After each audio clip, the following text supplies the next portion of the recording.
बात करते हैं बिहार की, जहां के बेगूसराय में दिन दहाड़े लूट की वारदात से हड़कंप मच गया। जहां पर दिन दहाड़े बदमाश एक ज्वेलरी शॉप में घुसे और वहां पर हथियार के दम पर लूट की वारदात को अंजाम दे डाला। इस वारदात तमाम कारोबारी गुस्से में हैं। लूट की पूरी वारदात ज्वेलरी शॉप में लगे सीसीटीवी में रिकॉर्ड हो गई। इसमें साफ दिख रहा है कि हेलमेट पहने बदमाश ज्वेलरी शॉप में आता है, उसके पीछे उसके दो साथी भी आते हैं। इसके बाद हेलमेट पहना हुआ बदमाश पिस्टल निकाल लेता है और ज्वेलरी शॉप के मालिक को धमकाता दिखाई देता है। इसके बाद बदमाश ज्वेलरी शॉप मालिक को पीटने लगते हैं और फिर ये ज्वेलरी शॉप में रखे गहने और कैश लूटने लगते हैं। लूट का सामान बैग में भरते हैं और फिर दुकान से फरार हो जाते हैं। महज 4 से 5 मिनट से लूट की इस वारदात को अंजाम दिया गया। वारदात गुरदासपुर चौक पर मौजूद कामिनी ज्वेलर्स की शॉप पर हुई, जिससे स्थानीय दुकानदार अब खासे गुस्से में है।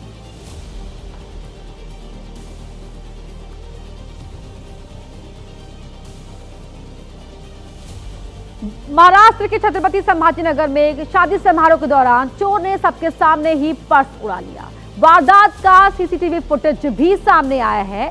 सुतगिरनी चौक के पास एक बैंक्वेट हॉल में शादी की रस्म चल रही थी। वीडियो में आप देख सकते हैं कि चोर महिलाओं के पास खड़ा है। वो बिना किसी परेशानी के उनके पास खड़ा होकर उनकी बातें सुन रहा है।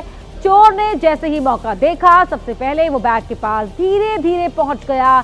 दूसरी तरफ शादी की तैयारियों में लोग व्यस्त दिख रहे हैं। चोर ने हाथ छिपाने के लिए उसके ऊपर कोट डाला हुआ था, तभी उसने बैग में से पर्स निकाला और फरार हो गया। पीड़ित के मुताबिक पर्स में 2 मोबाइल फोन और कैश समेत कुल 17,000 रुपए का सामान रखा हुआ था। फिलहाल जवाहर नगर पुलिस स्टेशन में मामला दर्ज कर लिया गया है।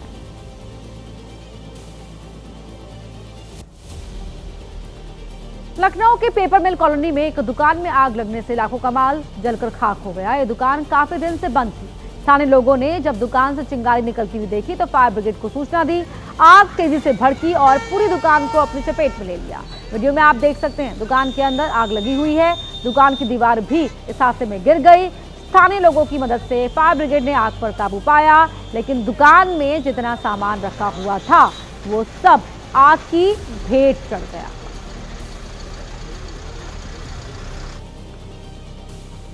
दादरा और नगर हवेली में भीषण आग से बड़े नुकसान की आशंका जताई जा रही है। दादरा के इंडस्ट्रियल इलाके में लगी इतनी भीषण आग की आग पर काबू पाने के लिए दमकल कर्मियों को कई घंटे जूझना पड़ा।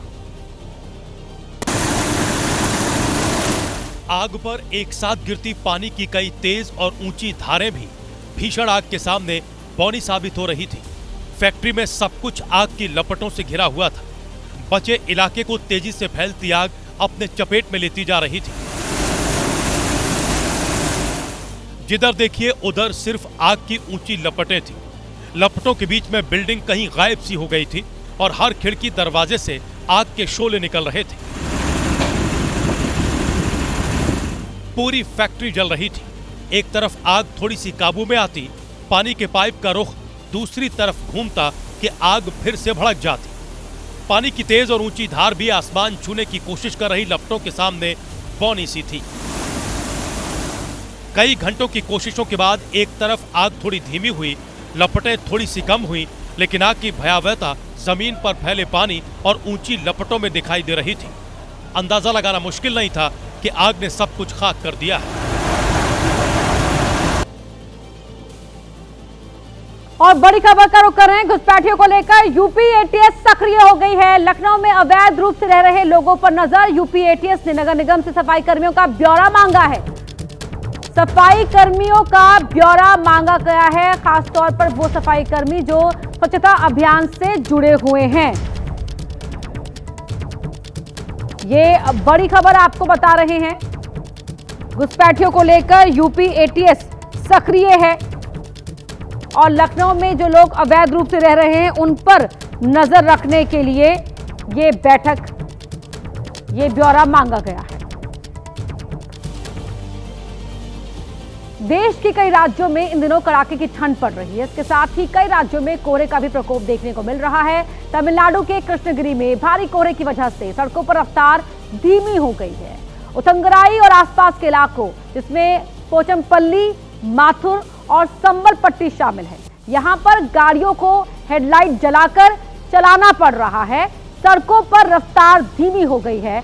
कोहरे की वजह से लोगों को गाड़ी चलाने में बेहद मुश्किल हो रही है। तो वहीं मौसम विभाग के मुताबिक तमिलनाडु में 14 दिसंबर तक हल्की बारिश की संभावना है।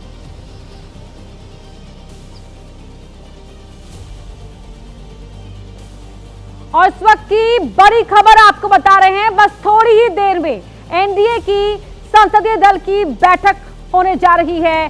बैठक में शामिल होने के लिए सांसदों के पहुंचने का सिलसिला शुरू हो गया है और उसके बाद अब पीएम मोदी इन सांसदों को संबोधित करेंगे। ये बड़ी खबर आपको बता रहे हैं। एक तरफ संसद में चर्चा और दूसरी तरफ आज सत्र से पहले प्रधानमंत्री मुलाकात करने जा रहे हैं आज के दिन की। और राजा सिंह को आप देख रहे हैं इन तस्वीरों में, तमाम सांसदों के पहुंचने का सिलसिला शुरू हो चुका है। सब एक एक कर यहां पर परिसर में अंदर जहां बैठक होनी है वहां दाखिल होते हुए आप उन्हें देख सकते हैं।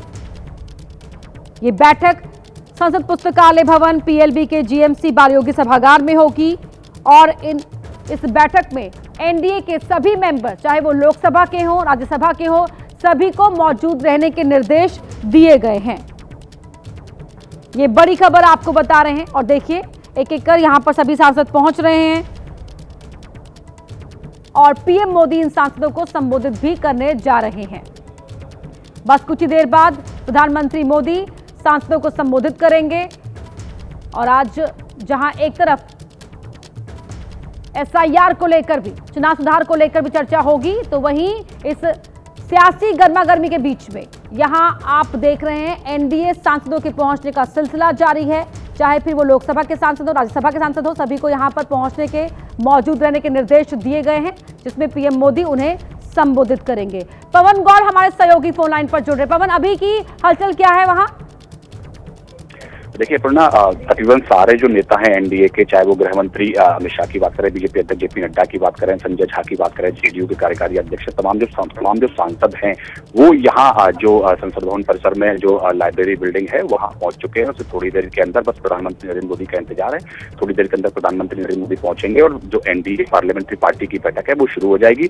इस बैठक में प्रधानमंत्री संबोधित करेंगे तमाम सांसदों को, एनडीए वालों को, और उनसे जिस तरह से लगातार जो हर सत्र के दौरान प्रधानमंत्री लगातार सांसदों के साथ मुलाकात करते हैं, चर्चा करते हैं, किस तरह से उनके क्षेत्र के विकास के मुद्दे संसद के अंदर उठाने चाहिए, किस तरह से जो समस्याएं उनके क्षेत्र में आ रही हैं उनको केंद्रीय नेतृत्व के सामने कैसे रखा जाता है, किस तरह से जनता की समस्याओं से जुड़े जो मुद्दे हैं उनको संसद के अंदर उठाया जाता है। उन सब विषयों को लेकर लगातार प्रधानमंत्री सांसदों के साथ चर्चा करते रहते हैं। हर सत्र के दौरान ये जो एनडीए पार्लियामेंट्री पार्टी की बैठक होती है और तमाम सांसदों को प्रधानमंत्री संबोधित करते हैं। ठीक है पवन, बहुत शुक्रिया आपका इस पूरी जानकारी के लिए। यूपी के मुरादाबाद में एक युवक की सरेआम बेरहमी से हत्या कर दी गई, जिसके बाद परिवार वालों का सड़क से लेकर अस्पताल तक जोरदार हंगामा देखने को मिला।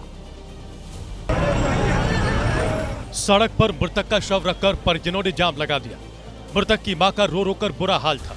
मौके पर भारी पुलिस बल भी मौजूद था और महिला बेटे की मौत के गम में डूबी आरोपियों की गिरफ्तारी की मांग करती रही। वहीं दूसरी तरफ युवक की मौत से गुस्साए लोगों ने अस्पताल के अंदर जमकर हंगामा किया। विरोध को देखते हुए अस्पताल के स्टाफ ने दरवाजे बंद कर लिए। यह घटना मुरादाबाद के मझोला थाना क्षेत्र के है, जहां 5 हमलावरों ने उधारी के पैसे न मिलने पर पहले युवक को गोली मारी, फिर ईंट से कूचकर उसकी हत्या कर दी।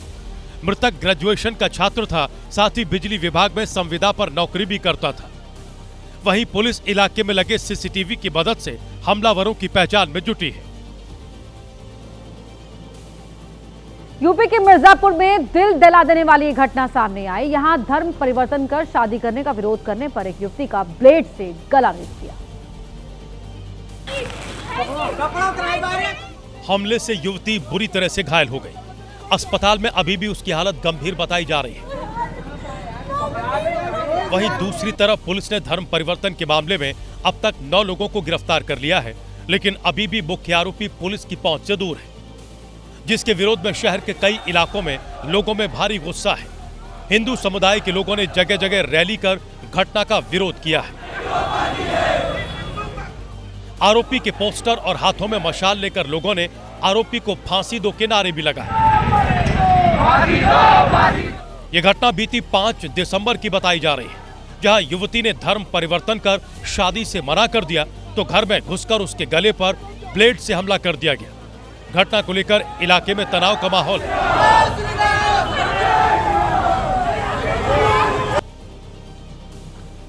जयपुर के नाहरगढ़ लॉयन सफारी में उस वक्त अफरा तफरी का माहौल हो गया जब पर्यटकों से भरी बस में आग लग गई, क्योंकि बाहर शेर था और बस के अंदर चिंगारी।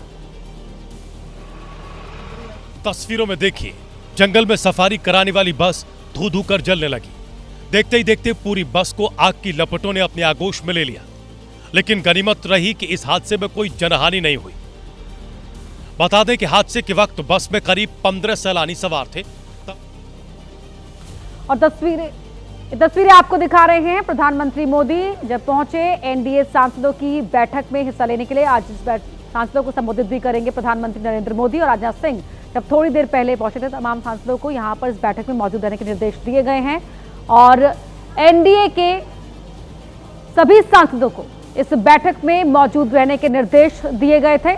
और चाहे वो लोकसभा के सांसद हो या फिर राज्यसभा के, प्रधानमंत्री मोदी इन सभी सांसदों को आज संबोधित करेंगे। हर बार सत्र से पहले ये बैठक होती है जहां पीएम मोदी तो क्षेत्र के विकास योजनाओं के मुद्दे होते हैं, समस्याएं होती हैं, उनको लेकर सभी सांसदों से बातचीत करते हैं।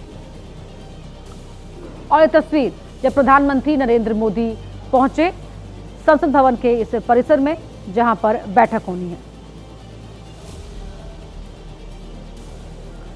लखनऊ की बात करते हैं, जहां एक शातिर चोर दिन दहाड़े स्कूटी ले उड़ा। घटना डालीगंज इलाके की है। अब घटना का सीसीटीवी फुटेज भी सामने आया है।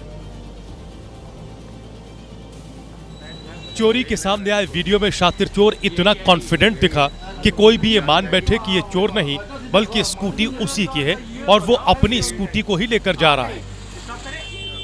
ये तस्वीरें लखनऊ के डालीगंज बाजार की। सड़क पर ट्रैफिक सामान्य है और दुकान के पास सफेद रंग की स्कूटी खड़ी दिखाई दे रही है। इस बीच स्क्रीन पर स्कूटी के पास कोई आता नजर आता है। पहले उसके पैर दिखाई पड़ते हैं, फिर शख्स की पूरी तस्वीर सामने आ जाती है। सफेद रंग की जैकेट पहने हुआ शख्स पूरे कॉन्फिडेंस के साथ स्कूटी के पास आता है, चाबी लगाता है, एक्सीलेटर देता है और स्कूटी लेकर रफू चक्कर हो जाता है। इसको देखकर कोई नहीं कह सकता कि ये चोर है और ये स्कूटी चुरा करके ले जा रहा है। जिस तरह से स्कूटी के पास आता है, उसे लेकर चला जाता है, उससे तो कोई भी एक बार की धोखा खा जाए और ये मान बैठे कि भाई वो तो अपनी ही स्कूटी को लेकर जा रहा है। मध्य प्रदेश के सिवनी में उस वक्त हड़कंप मच गया जब एक ट्रेनी विमान लैंड करते वक्त 33 किलोवाट हाई वोल्टेज लाइन से टकरा गया और प्लेन क्रैश हो गया। हादसे में प्लेन पर सवार ट्रेनर पायलट अजीत एंथोनी और ट्रेनी पायलट अशोक छावड़ा घायल हो गए, जिन्हें फौरन अस्पताल पहुंचाया गया, जहां दोनों की हालत अब सामान्य बताई जा रही है। जानकारी के मुताबिक रेडबर्ड एविएशन कंपनी के ट्रेनी विमान ने सुकतरा हवाई अड्डे से उड़ान भरी। लैंडिंग के वक्त प्लेन के पंख बादलपार सब स्टेशन की 33 केवी लाइन से टकरा गए। तार से भिड़ते ही जोरदार धमाका हुआ और लहराता हुआ प्लेन खेत में जा गया। हादसे में बिजली लाइन कट गई, जिससे बड़ा हादसा होने से टल गया। बताया जा रहा है कि तकनीकी खराबी के चलते ट्रेनी पायलट विमान को खेत में लैंड कराना चाहते थे और इसी दौरान ये हादसा हो गया। बंद बड़े घरों को अक्सर चोर निशाना बनाया करते हैं, लेकिन हिमाचल प्रदेश के डलहौजी में ये काम एक भालू ने किया, जिसका वीडियो भी सामने आया है। भालू को पता था कि घर में घुसने के लिए दरवाजा बंद होगा, इसीलिए वो खिड़की के पास आ गया। कई बार जोर लगाने के बाद आखिरकार भालू ने खिड़की तोड़ दी। खिड़की तोड़ने के बाद भालू सीसीटीवी कैमरे की तरफ देखता नजर आया, मानो कह रहा था जो करना है कर लेना। धीरे धीरे भालू ने खिड़की को पूरी तरह से तोड़ दिया और उसका हिस्सा बाहर की तरफ फेंक दिया। खिड़की टूटने के बाद भालू घर के अंदर घुसा और 2 मिनट के बाद जब खिड़की के रास्ते बाहर निकला तो उसके मुंह में कुछ सामान था। देखने में ऐसा लगा कि भालू खाने के सामान की तलाश में घर के अंदर घुसा था और अपने मिशन में सफल भी हो गया।